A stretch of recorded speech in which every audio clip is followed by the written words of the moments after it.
Good evening, and welcome to our final lecture in our Fall 2020 webinar series. My name is Amy Merkel, and I'm a research scientist at the Laboratory for Atmospheric and Space Physics and the lead of our Office of Communication and Outreach. It is my pleasure to introduce you to Dr. Wendy Carande, who will be teaching us about machine learning this evening. Dr. Carande is a software engineer at LASP. She earned a PhD in astrophysics from Arizona State University, where she specialized in three-dimensional modeling of stellar collisions. Following her PhD, Dr. Carande was a postdoctoral fellow at the National Institute of Standards and Technology, where she applied machine learning models to computational chemistry. Wanting to learn more about data science after her postdoc, she became an Insight Data Science Fellow in 2017.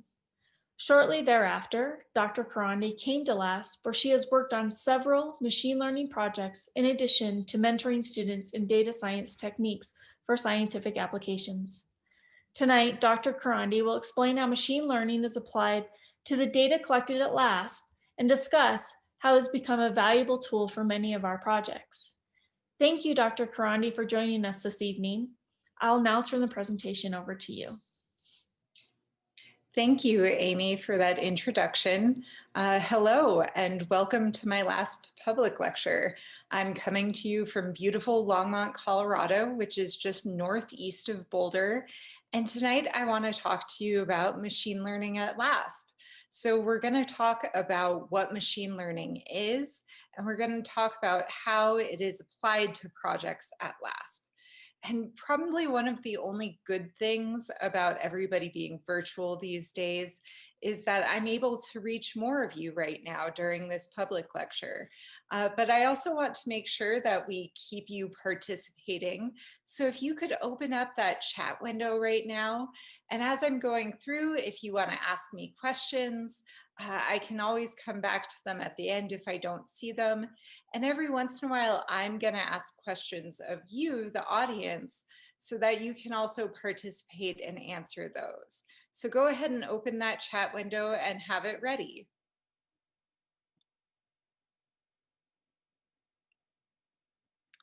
First things first, my name is Wendy Carande. I'm a software engineer at LASP. I've always had an interest in space. In fact, when I was a teenager and all of my friends were off at the beach, I was down in Huntsville, Alabama at space camp. And if you don't believe me, here is proof that that is true. So that's me in the year 2000, sitting inside of a space shuttle simulator down in Huntsville with my Space Camp Barbie. And in fact, I do still have her.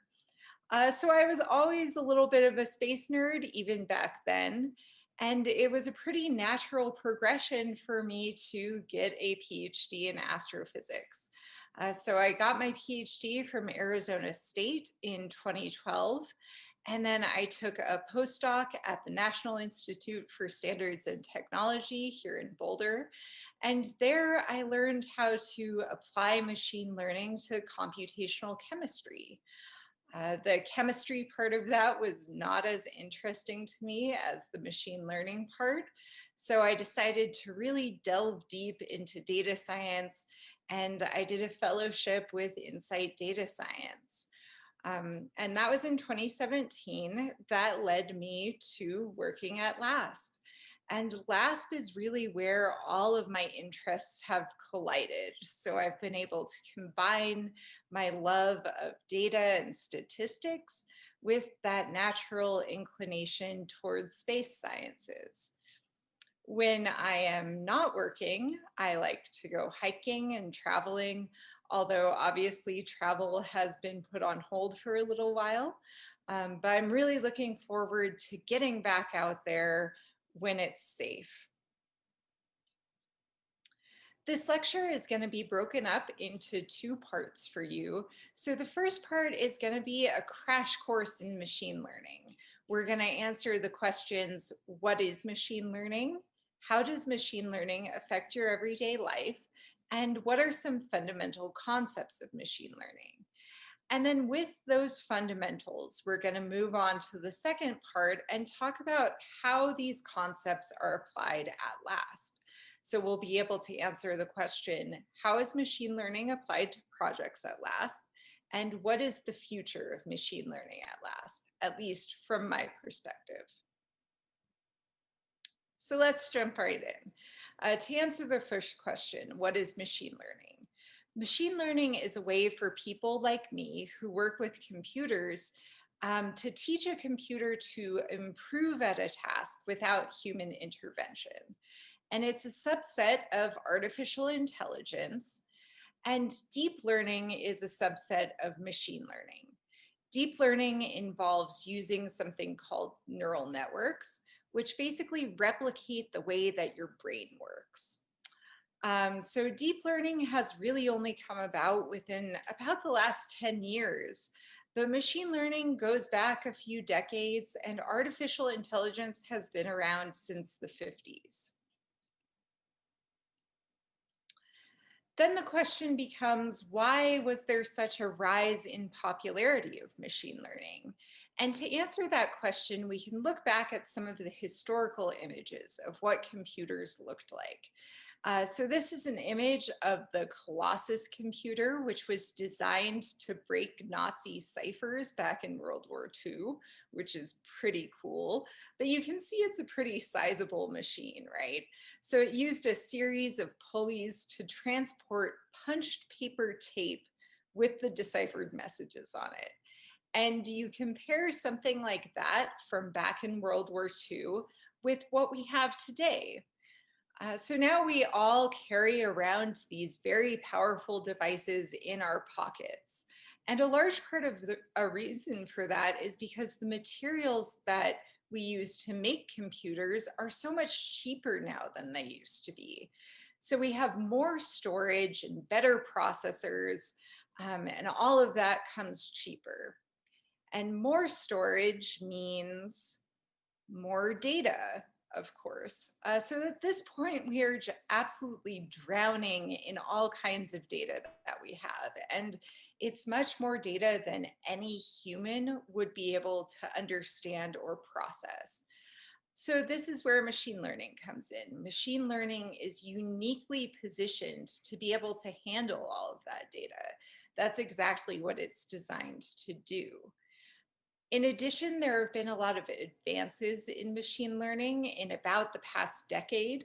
As I mentioned on an earlier slide, deep learning has really changed the game for machine learning, and it's made it possible to build really powerful, high-performing models. So now this is where the audience participation comes in. Where do you think that you encounter machine learning in your everyday life?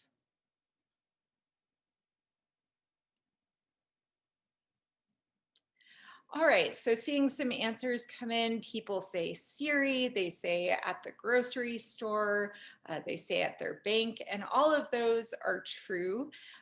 Here are a couple of examples of where I see machine learning. And now that I know about it, I see it everywhere. One of the most obvious examples is your digital assistant. So this is Siri or Alexa, and these basically use machine learning to process your voice. So they do voice recognition, and they also use some amount of machine learning to help them figure out what it is that you need help with. Another example is your spam filter. So you may wonder how Gmail knows the difference between a spam message and not a spam message. How does it know not to send an email from your boss to the spam filter? And much of this is powered by machine learning.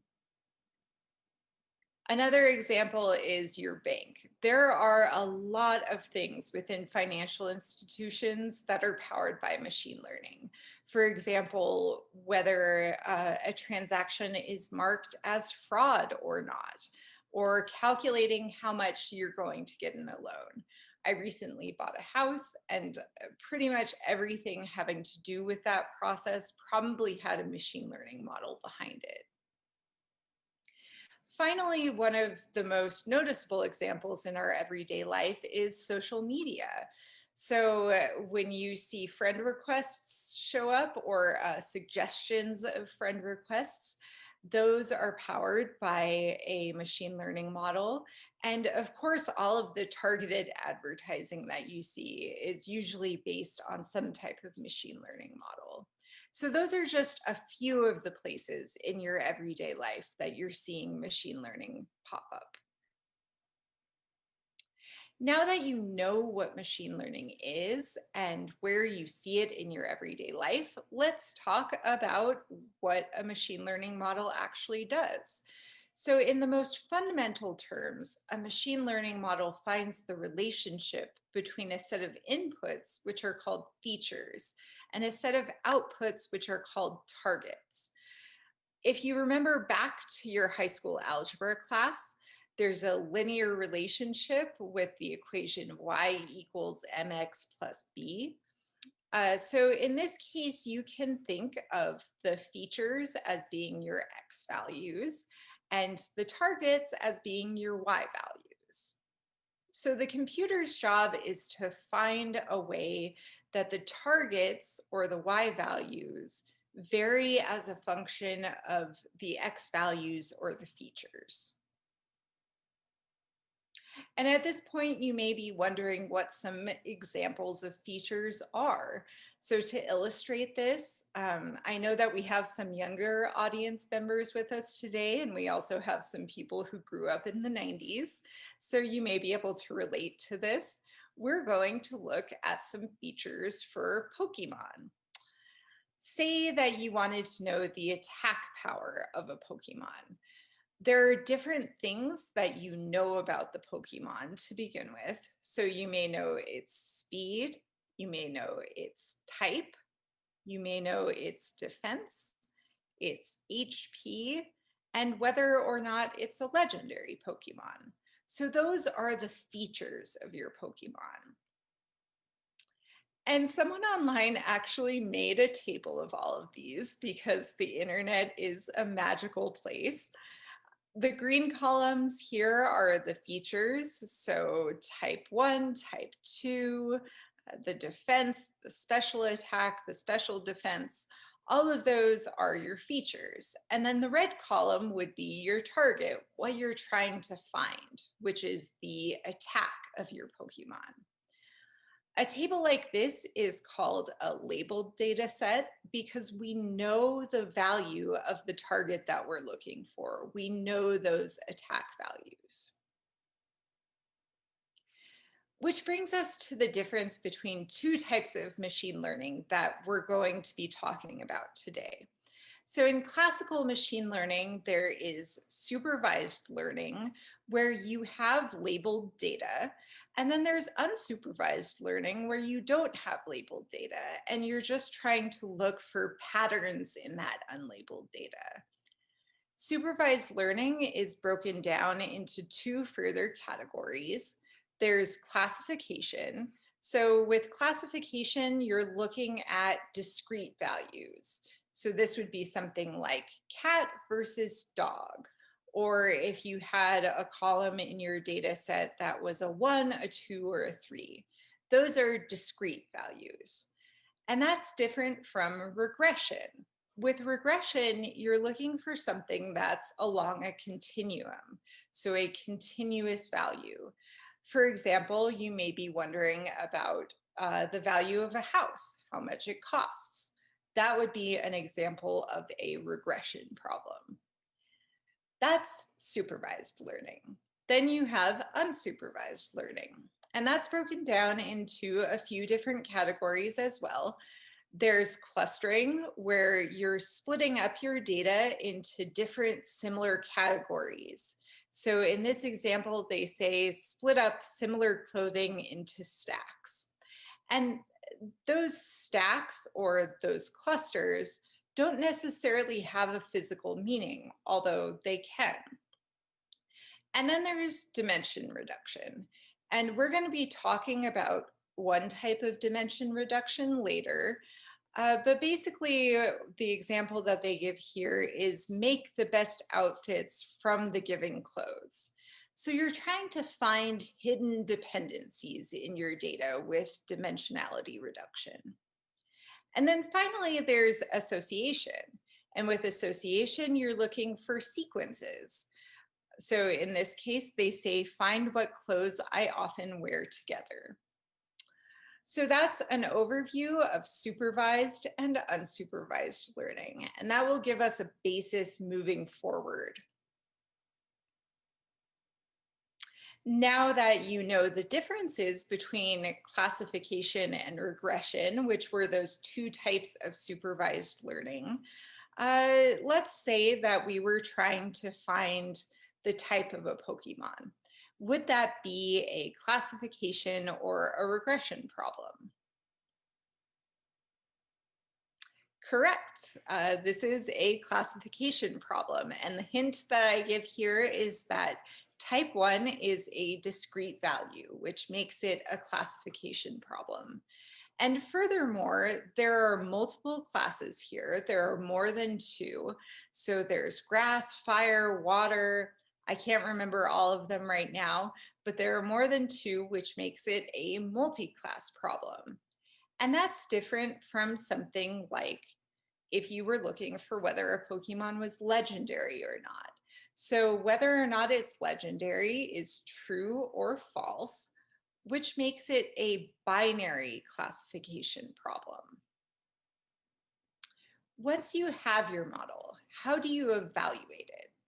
There are several methods for how to do this, but let's say that you have a binary classification problem.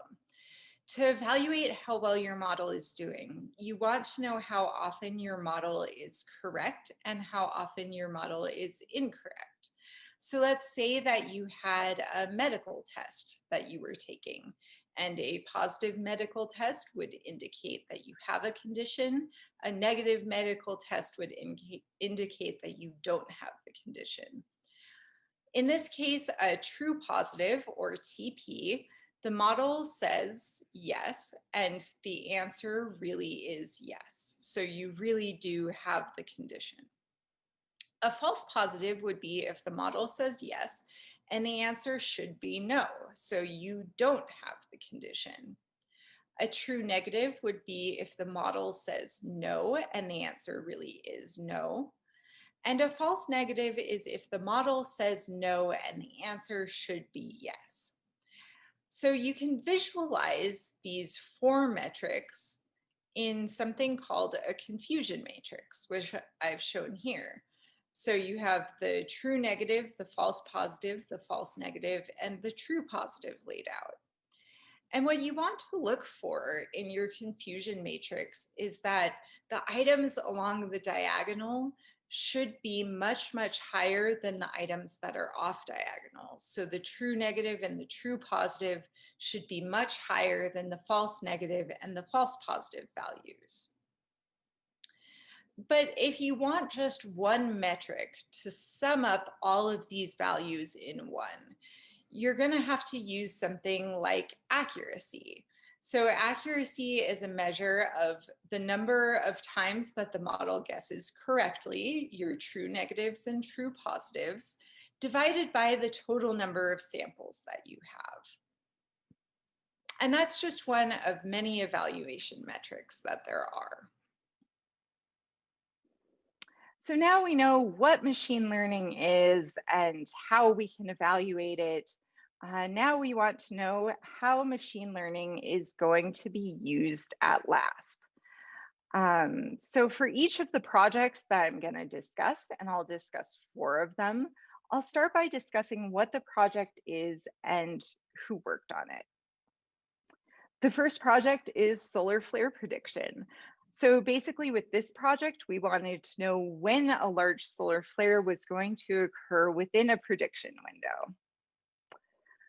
This project has been worked on by a lot of students over the years. My job has been to supervise them and to be a mentor to them. And honestly, it is my favorite part of my job right now. So they have contributed a lot, and most of the work that I'm going to be talking about is really attributed to them.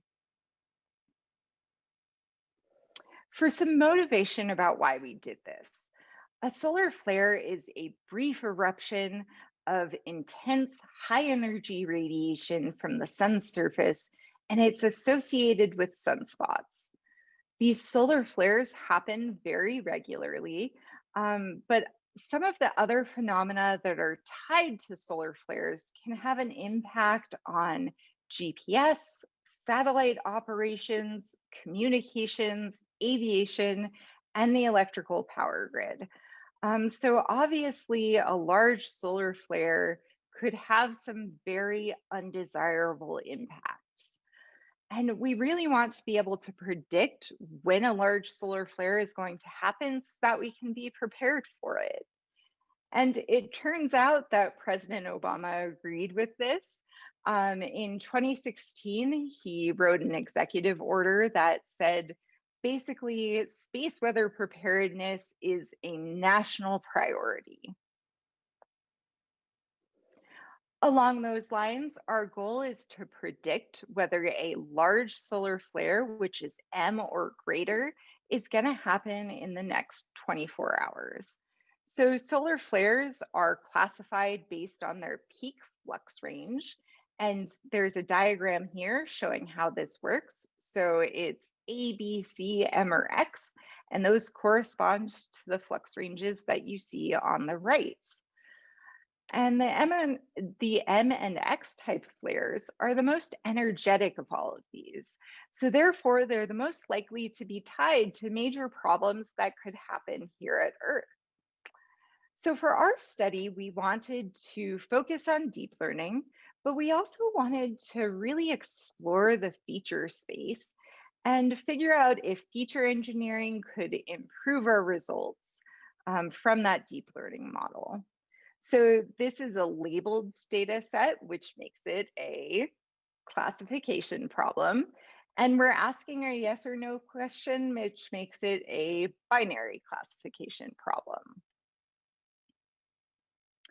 The data that we use were about 196,000 line of sight magnetograms from the Solar Dynamics Observatory's helioseismic and magnetic imager, which is a big mouthful, so we just say SDOHMI.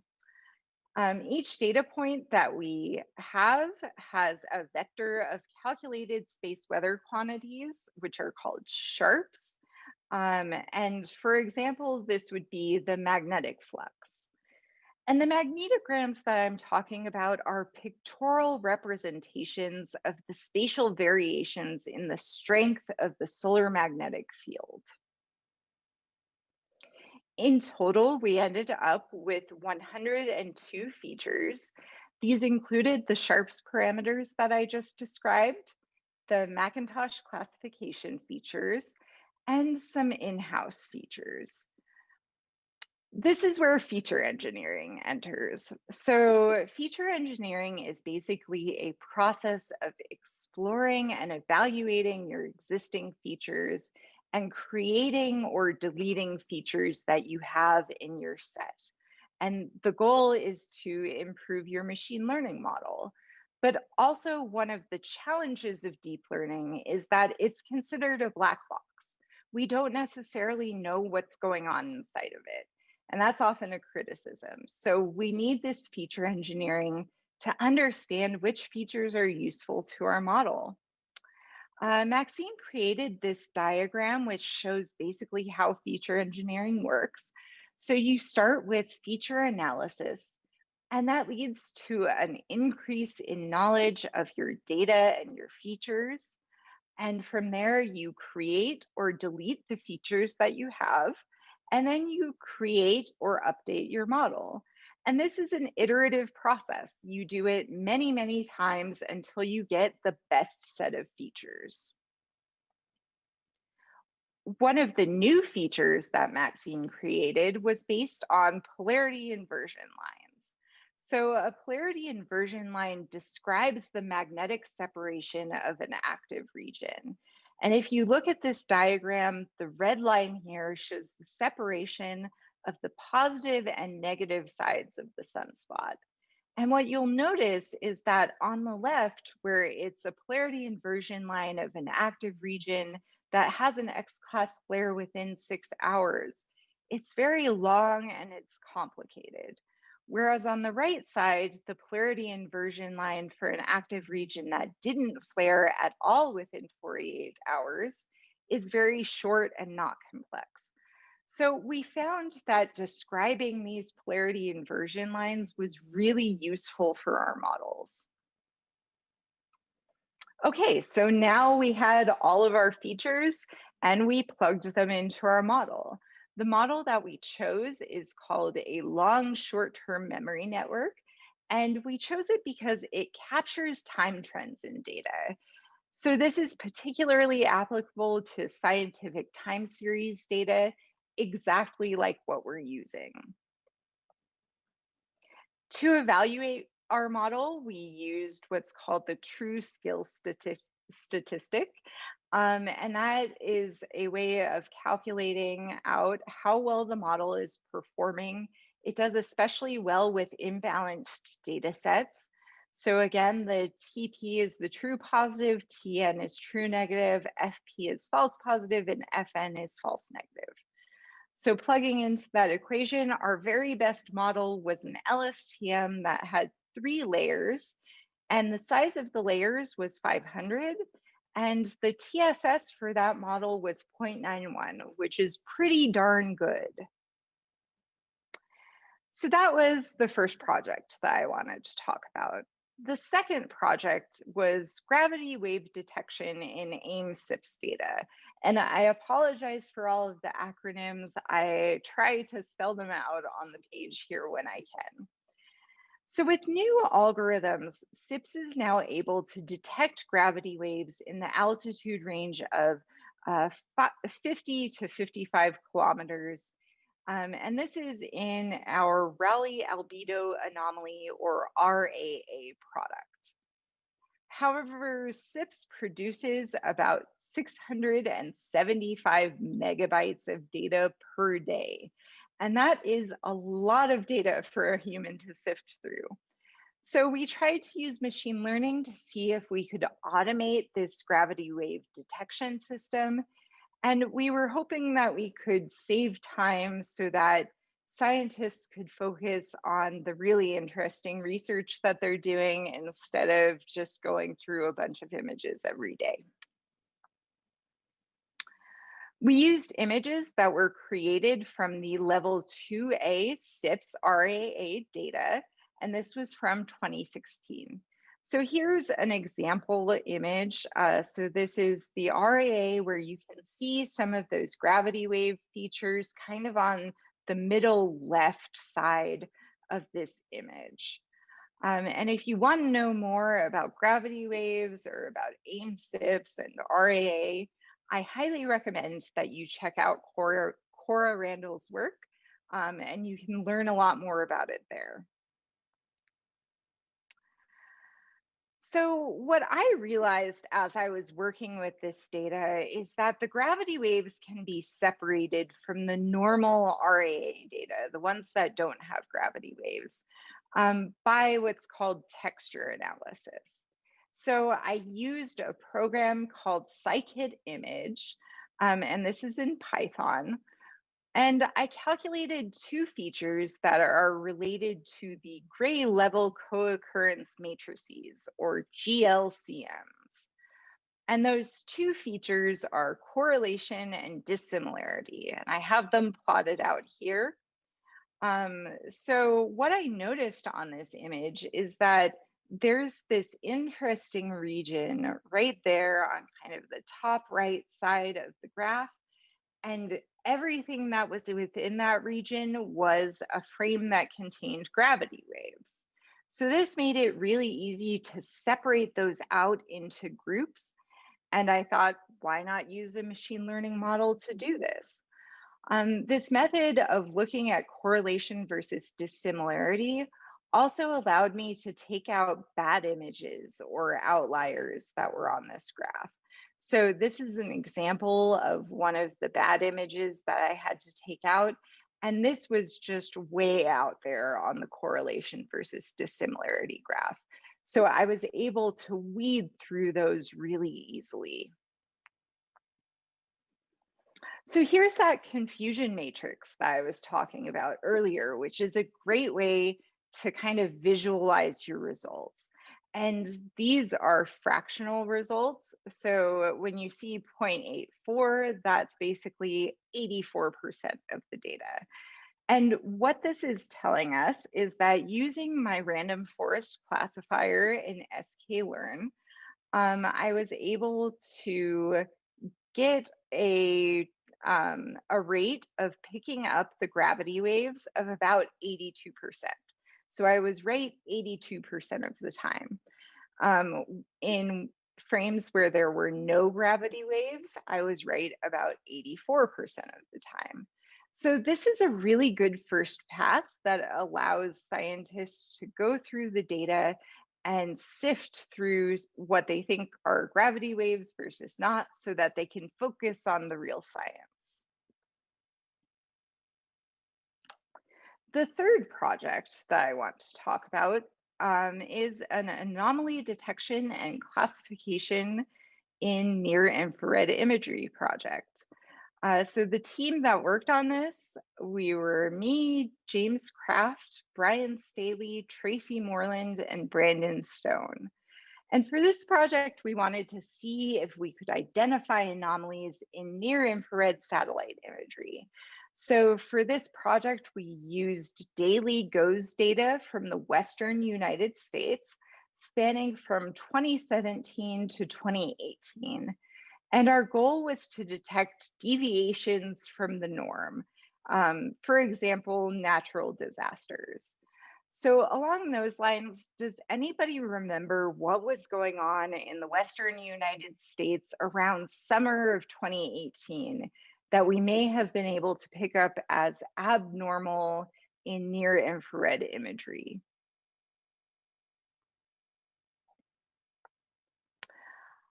Yes, of course, I kind of gave it away because I went to the slide a little bit too soon, but this is a time video from that period of time. Unfortunately, it's not playing, but if you remember back to 2018, California saw an absolutely horrendous fire season, and it was a lot like what we're experiencing this year. So this footage that's on here showed a lot of the devastation that came out of that fire. And we were hoping that we could pick up some of those fires in our anomaly detection system. Our first pass at this problem to see if we could detect those outliers was to use a simple thresholding method. So we used a model that was created down the street from LASP at the National Snow and Ice Data Center. And for this model, you just take a rolling average for each pixel. And then on any particular day, if the data are more than 2 standard deviations from that rolling average, then they're marked as an anomaly. The problem with this method, however, was that it picked up a lot of stuff that we didn't really care about. So for example, clouds and smoke. And this is what it looked like to begin with. So this is a heat map of the anomalies over time. So pixels on here that are blue were never marked as anomalies, and pixels on here that were red were always marked as anomalies over that entire time period. So basically what this ended up creating was a really, really pretty cloud map, which was not what we wanted. It totally obscured the anomalies that we really cared about. And the solution came from Tracy. She used a technique called principal component analysis. So principal component analysis is a type of unsupervised learning that's called dimensionality reduction. And I'm not going to go into all of the details here. That would be a whole other lecture.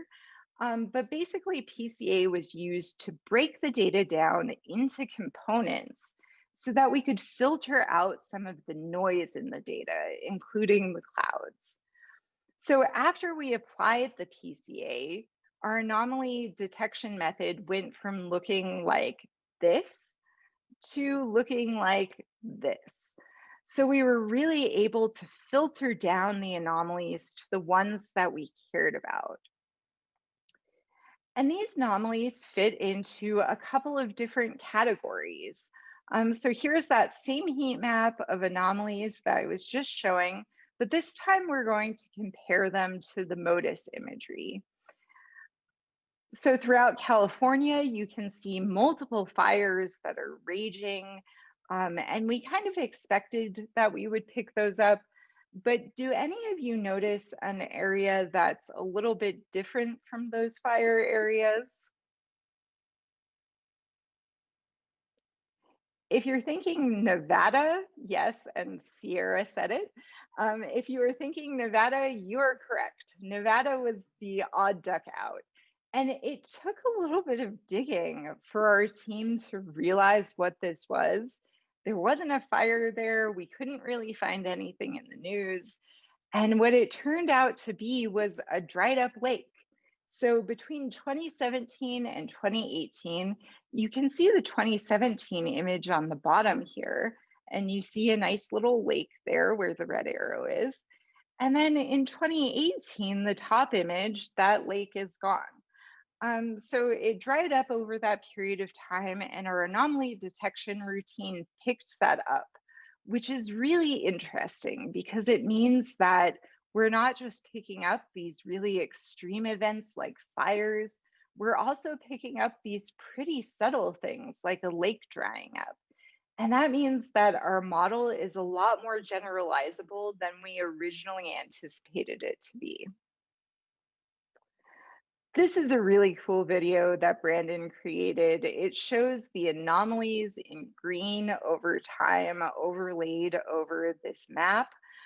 So these are the same anomalies that we were just talking about. And as the video plays, you can see the fires in California waxing and waning. And then you can also see that area of Nevada where the lake dries up. The only issue here was that each of those pixels that was marked as an anomaly went into our data set, and it turned out that there were hundreds of thousands of these anomalies. And we wanted to label them by hand so that we could do supervised learning on them. We wanted to do classification, but obviously hand labeling many images like that would be really, really hard. So what we did to make it a little bit easier was we used an unsupervised learning method, which was clustering. And I apologize that you can probably see my cats chasing them around behind me. So each anomaly went from being an individual pixel value to being grouped together in space and time. So we assumed that if a set of anomalies was in the same place on the map and they happened around the same time, that we could consider that one event. And we went from all of these thousands of anomalies to about a dozen anomaly events.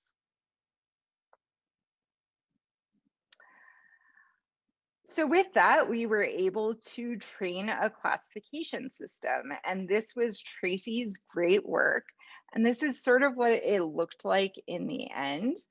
We were able to label things as a burn scar or a dried lake or a fire or wet dry difference, which means that the difference in the moisture of the land is changing. And we were able to do this not only for the data that we trained on, but also data that the model had never seen. And it worked quite well. We were very happy with the results. Finally, I want to talk about another type of anomaly detection, but this time it is not in satellite imagery. This time we're going to be talking about anomaly detection in telemetry data. And I had absolutely nothing to do with this project except for that I've heard about it and I think it's really cool and I would like to share it with you too. So this is by the web team at LASP, and these slides were provided by Sean Polson. Thank you very much, Sean. All right, so basically the web team is building a prototype that will use machine learning to automate the process of finding problems in satellite data called telemetry. And this is going to be a new feature in the web TCAD application. It's going to model what is normal for a given telemetry item and then alert the user when something not normal is detected. So not normal is an anomaly. Currently, the way that this works is that there are predefined thresholds. And if the data goes beyond that predefined threshold, then it's marked as an anomaly. So satellite operators are visually looking for these anomalies. And this is what it looks like. So in the yellow on these plots, that's where the threshold is. But the web team thought that they could do better with machine learning. And this is what they came up with. So instead of using a predefined threshold, the machine learning creates a model of what is normal. And those are the light blue points that are on this graph. The dark blue points that are here are the actual data. And if the dark blue points stray too much from the light blue points, then that's marked as an anomaly. So the anomalies are labeled here in red, red, orange, and orange. And those colors depend on how far it's straying from the mean of the model error. So red ones are at least 8 standard deviations, which is a lot. The red orange ones are at least 4 standard deviations. The light orange ones strayed at least 2. And different algorithms that they tested produced different models for what's considered normal. And the prototype that they're putting together is going to include 4 algorithms total. And the user will be able to also define beyond which machine learning algorithm to use what constitutes straying too far from a model. And if you want more information about this, I highly encourage you to go to Sean's GitHub page. It's linked at the bottom here. Maybe Sean could put it in the chat as well, although I don't know if the rest of you can see what he puts there, but we'll be happy to send it out afterwards for you. So in the future, this could improve LASP's ability to detect problems in its satellites early. It'll save time by limiting the need to visually inspect the telemetry plots. And these automated alerts could warn of problems when people aren't looking. Also, for future work, they will be refining the 4 machine learning algorithms. They will be adding more algorithms and options to the set that are provided to users. And they'll work on predicting data to detect potential anomalies before they happen, which would be really, really useful. Overall, looking into the future of what machine learning is going to look like at LASP, there are a few ways that I can see it playing out. So on board a spacecraft, you need to determine when the spacecraft is going to be collecting data. And this is a process that could be automated with an onboard machine learning model. The other thing on board that you could do is decide what data should be sent back to Earth. So on board a satellite or a spacecraft, there is just so much data and it takes up a lot of space and it takes a lot of time to get back to us. So if we could automate that process, it would really help people at LASP. We could also identify problems with the incoming data. So something like what I just talked about with the telemetry data, we can identify anomalies and tell when things are going wrong. The other thing that machine learning can do is to assist scientists with finding patterns in the data. So that's a lot like what I talked about earlier with the solar flare project. And finally, I see the end goal of machine learning at LASP as being creating really exciting new results that we can bring to you in the future. And I would love to come back after we've done a million more projects and share them all with you again. So with that, thank you to Amy and Laura for inviting me and for helping me with this presentation. A lot of this work was funded by LASP, Space Weather Truck, and the NSF. I'd like to thank my coworkers and the students who contributed so much to these projects. If I didn't call you out by name or I didn't give you credit for a specific thing that you did, I'm sorry about that, but there are so many people out there who helped with this. I'd like to thank my supervisor, Jim Kraft, who has supported me and challenged me. And finally, my family. A lot of you are out there right now, so hello. And I'd especially like to thank my husband, Bryce, and my daughter, Maya, who are upstairs right now doing their bedtime routine.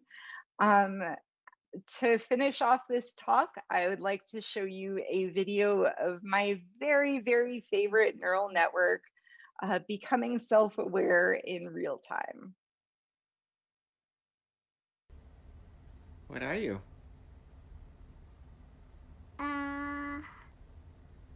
Robot.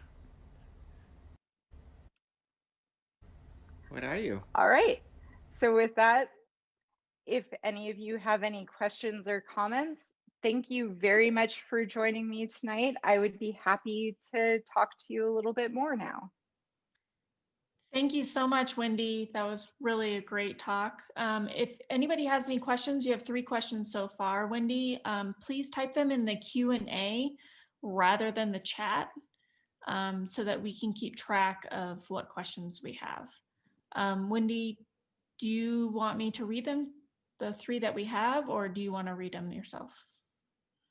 I will go through and see what I can find in here. Okay. Yes, so one of the questions is, with the California-Nevada Anomaly Detection Project, did I understand correctly that you found those anomalies using the standard deviations from a rolling mean and PCA? Yes, so the PCA was applied to the data, and that was using that thresholding technique that I talked about from NSIDC. So the machine learning part of it actually came in after that step, after we detected the anomalies in the clustering part and in the classification part. So that first part was basically pure statistics and PCA. All right, in classification problems, what does it mean to create features? Aren't features intrinsic to the images?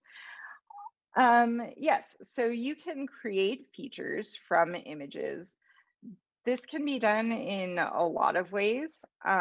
So for example, you might take even just what the mean of all of the pixels are, and that could be one of your features. There are a million different variations on features that you can create from images.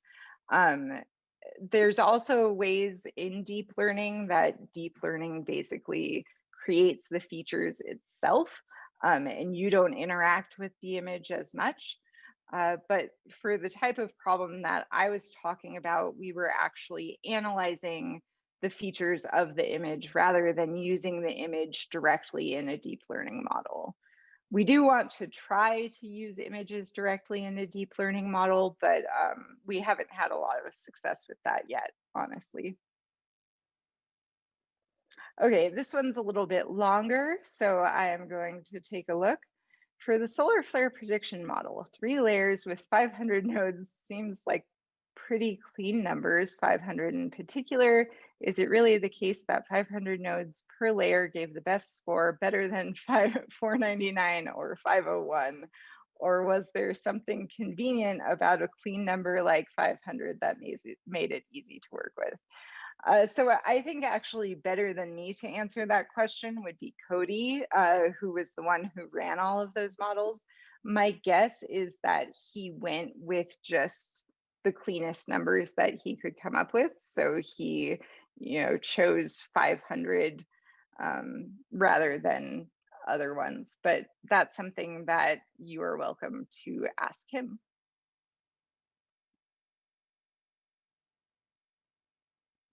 All right, what else do we have?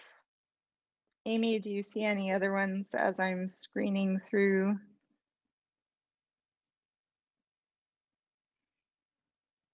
Oh, this is a good one. Is there any way that machine learning can find patterns that scientists aren't searching for? For example, unconventional methods of exoplanet discovery in data not meant for exoplanet discovery. Yes, that absolutely can happen. Machine learning models find things all the time that we aren't expecting. I'm not exactly sure what data we would be looking at that was not meant for exoplanet discovery that might yield that type of result, but that's definitely possible. And that's one of the fun things about science and data science. You just never know what you're going to find.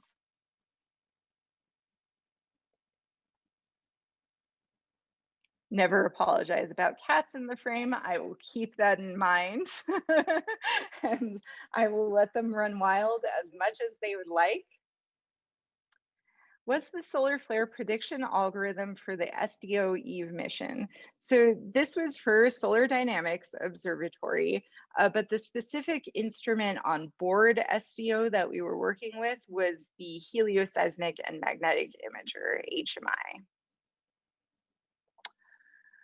So you have a few more questions in the Q&A. I know you're going through the chat right now, but. Yeah, I'm trying to do as many of them as I can. So for classification, this applies to supervised, right? Since in unsupervised, you have the TP and TN a priori. Yeah, so when you're doing scoring metrics, those are all applying to your supervised set because that's where you have a ground truth, that's where you have your labels. So when I'm talking about those scores, I'm talking about supervised learning. So somebody wants to know, what software programs did you use for AI? I recommend using Python. That is what I use. And specifically, we used, for some of these projects, we were using scikit-learn, which is an open source software. For some of the deep learning work, we used TensorFlow. TensorFlow can be a little bit intimidating to set up, but there are a lot of good tutorials out there. And a lot of the students who worked on this project had no deep learning experience going into it. So they were able to learn just from online tutorials and asking a lot of questions. It's definitely something that you can do on your own. So somebody wanted to know, which methods did you use to calculate the correlation and dissimilarities between satellite images? What is the reason for the break shoulder between their relationship? The correlations and dissimilarities were based on a package that is included with scikit-image. And so I just plugged them right into there. It was actually, like most data science projects, really just trial and error. So I happened to be plotting different values and I found this one that ended up working really well. The reason for the break or shoulder between their relationship, these are textural features, and that was why I started looking into them. So I didn't show what kind of a normal RAA image looks like, but it's much more flat than the one that has the gravity waves in it. So you can see a lot of texture in that gravity wave image. And it kind of made sense that if we were looking for texture in the image, we would use texture statistics to be able to distinguish the two. What are your thoughts on using ML to trigger a data send from the remote entity? How do you capture truly sending data from an unexpected event? I think probably this question is much better suited to someone who is in a different part of LASP, because I simply don't understand enough about the hardware to know how this would work. I just know it's a cool idea.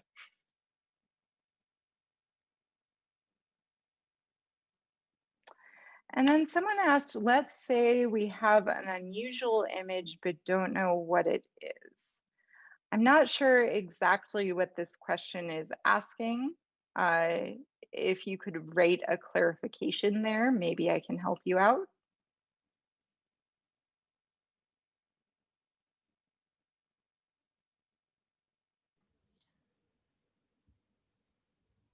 Okay, well, it looks like there's no more questions unless somebody wants to sneak one in real quick.